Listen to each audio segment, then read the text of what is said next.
तो आज के वीडियो में हम लोग बनाएंगे रेशाद मसाला। तो इसके लिए 30 कश्मीरी मिर्ची लिए मैंने और मिर्चियों को इस तरह से तोड़ लेना है। लगभग 12 गार्लिक क्लोव यानी कि 30 ग्राम्स हैं। हाफ टेबल स्पून जीरा, लगभग 40 काली मिर्च और 12 लौंग,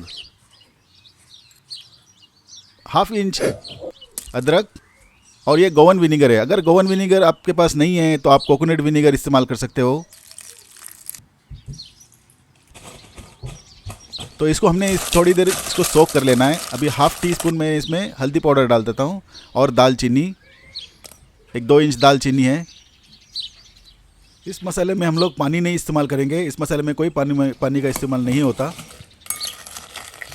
तो इसको हमने विनेगर में ही डुबा के रखना है। अब एक प्याज हमको रोस्ट कर लेना है। अगर प्याज को हम लोग रोस्ट कर लेंगे तो उसमें स्मोक फ्लेवर है ना जो मसाले में लगेगा और खाने में बहुत ही मज़ा आ जाएगा। तो इसको हमने इस तरह से रोस्ट करना है। अगर आपके पास चूल्हा है तो चूल्हे में भी आप इसको डाल सकते हो, तभी आपको स्मोक फ्लेवर मिलेगा और बड़ा मज़ा आएगा खाने में। तो ये इस तरह से हम लोग स्मोक कर ले रहे हैं। इसको जला लेंगे इस तरह से। तो ये अभी पक गया है प्याज। इसको ठंडा होने के बाद हम लोग को पीस लेंगे।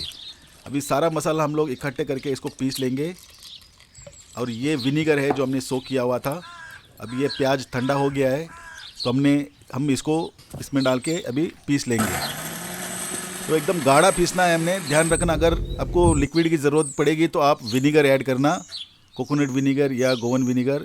तो हम इसमें कोई किस्म का शक्कर इस्तेमाल नहीं कर रहे हैं। तो मैं क्या कर रहा हूँ, मिठास लाने के लिए इमली डाल रहा हूँ ताकि इसमें थोड़ा मिठास आए।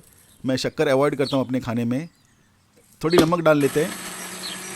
तो ये हो गया अपना रेशाद मसाला, हो गया तैयार। खुशबू बहुत बढ़िया आ रही है। आप लोग को ये ज़रूर ट्राई करना है।